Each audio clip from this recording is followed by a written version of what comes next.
sports fans, welcome to Extra Points, a Delphi bracketology production alongside of Student Union Sports. I am Brian Tonsoni, and joining me on the panel this week is sophomore Joe Perry. Welcome, Joe. Tell us a little bit about this week in college football. Well, first of all, Clemson beat Virginia Tech in an overhyped matchup. Washington State beat USC while we were all sleeping, and Alabama downgraded Mississippi to a D2 status. For me, it's all about Troy. Coach Neil Brown took his team into LSU in Death Valley and beat the Tigers. But more so than that, it was the postgame. He was trying to be serious to his squad, and all of a sudden he just stopped and he screamed, "We just beat LSU." One of the great clips of all time. Minnesota about rowing that boat.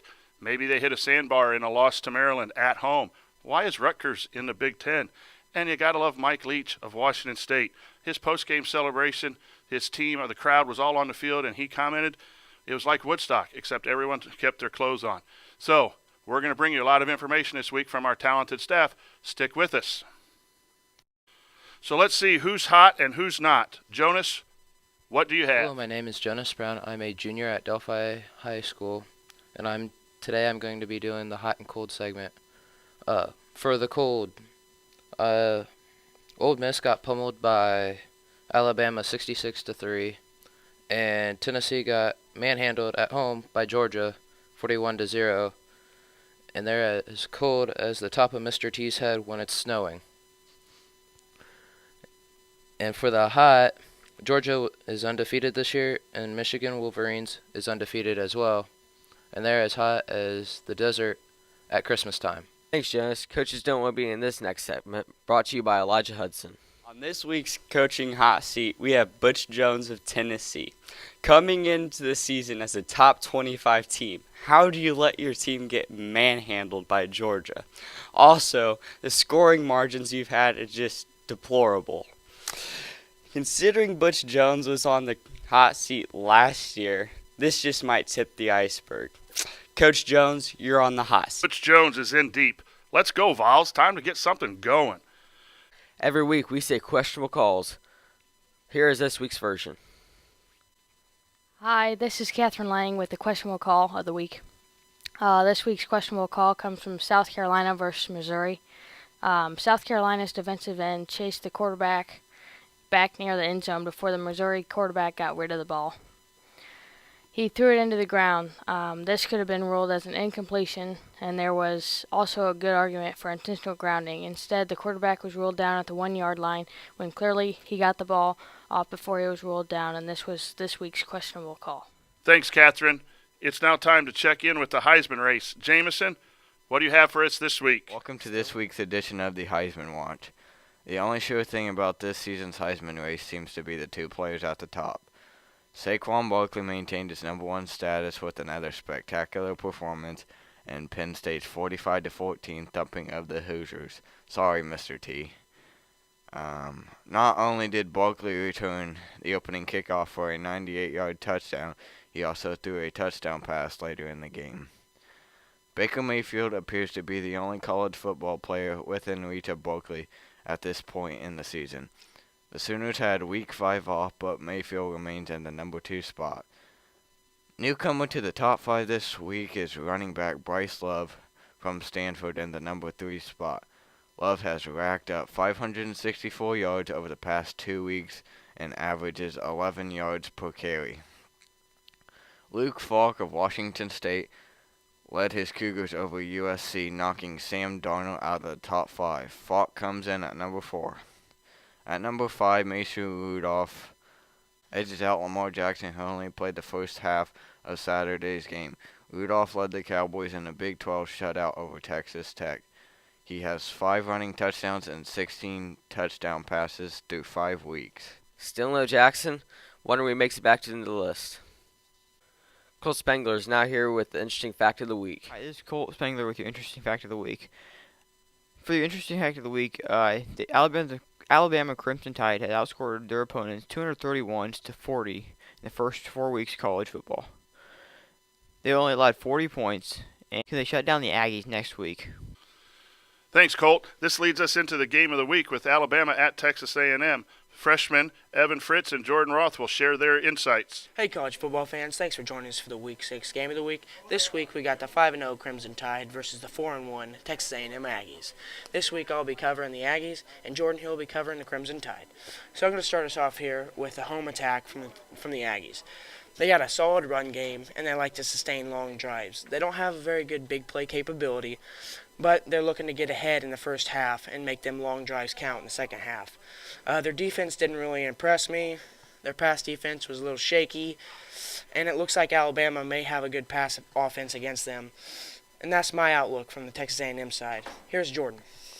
Wow, what a performance from the Alabama Crimson Tide last week, beating Ole Miss 66-3. But taking on the Texas A&M Aggies, who have had one bad loss this year, might not be that easy. But Alabama is one of the most overpowering teams in the country. They can run the ball whenever they want, right through the tackles, because the tackles are really good. Jalen Hurts, their quarterback, threw for 197 yards, ran for 101 yards on 19 passes and 10 running stuff, whatever. But will Alabama be able to stop the run game of the Texas A&M Aggies this week? That's it for me. This should be a big chance for Kevin Stillman and the Aggies to make a statement. Hard to do against Alabama, though. Playing at home is always a plus to A&M.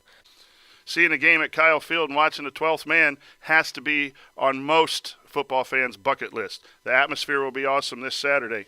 Joe and I will now talk a little bit about 3 can't-miss games from this week's schedule. Joe, tell us a little bit about Florida and LSU.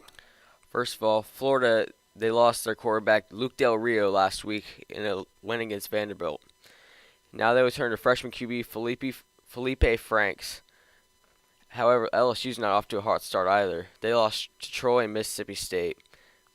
I'm going to talk a little bit about Michigan and Michigan State, a rivalry game. It's going to Michigan's going to have a brand new quarterback, although he's not a typical backup quarterback in O'Korn, but they need to find some offense here in order to compete in the Big Ten. Michigan State is coming off a big home win versus Iowa after a loss to Notre Dame. Can the Spartans score on the vaunted Michigan D? Anything can happen in a rivalry game. Joe, Miami of Florida at Florida State. I think this comes down to which offense can capitalize in the red zone. Both defenses last week were not ideal. Miami allowed 349 yards to Duke, and Florida State allowed 367 yards to Wake Forest. Whichever one of these teams can get done in the red zone will win the game. Those are 3 main games to watch on television if you're home this Saturday afternoon. Now we bring you Garrett Thompson with some under-the-radar games that you might flip to during action on Saturday. Garrett, what do you have? All right. This week for our under-the-radar games, first off, we have 2-2 Purdue versus 3-1 Minnesota. So Minnesota has a high-powered running offense, and Purdue is coming off a week of rest, so great game here. Now, next we have SMU versus Houston. Both teams only have 1 loss, and SMU is coming off a strong win against Connecticut. Now next, another Big Ten game. We have Iowa, who's 3-2, versus Illinois, who's 2-2. This is another Big Ten game. Those are very usually competitive. So, there you go. Thanks, Garrett. Introducing a new segment this week, Who You Got? We bring back the 2 freshmen to give picks and a possible upset. Take it away, guys. Hi there, college football fans. Welcome to a new segment we got. Who You Got? That's our segment here, where we pick teams that we think have the upper hand this week. And Jordan's going to go ahead and read off some teams, and I'll tell you why I think they're going to win or lose. LSU at Florida. I'm going to go ahead and take Florida. They got a big win over Vandy last week, and LSU didn't look good against Troy. Just not shaping up to be good for LSU this year. Notre Dame at North Carolina. I'm definitely going to have to take Notre Dame here. North Carolina is just not that great of a team, and Notre Dame has been just a great team all year on the ground and through the air. Miami, Florida at Florida State. I'm going to go ahead and take Florida State here. They got a big win over Wake Forest last week. Their quarterback's finally starting to settle in, and if they can get that air attack rolling, then they're going to be good this week. Minnesota at Purdue. I'm definitely going to have to go with Minnesota here. I'm not a big Purdue fan, and their team just hasn't looked great all year.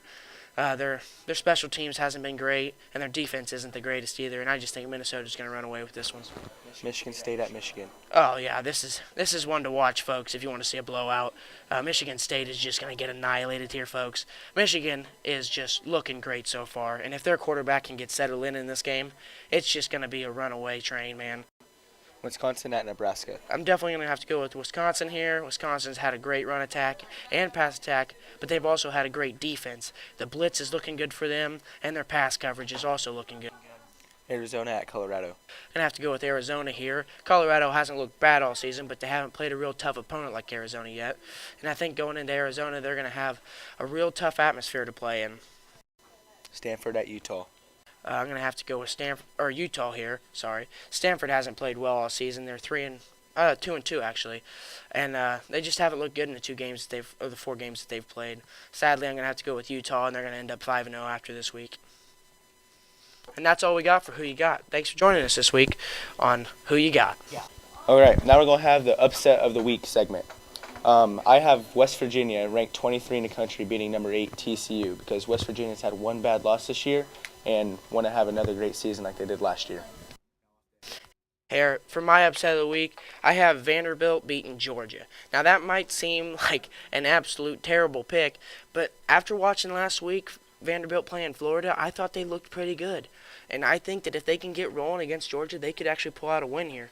It might be unlikely, but it could happen. Thanks for joining us this week on the Upset of the Week. What's the most important thing happening in college football this week? I think it's Michigan finding an offense and Washington State making sure that they come to play at Oregon after a big win. They want to back that big win up with a road win.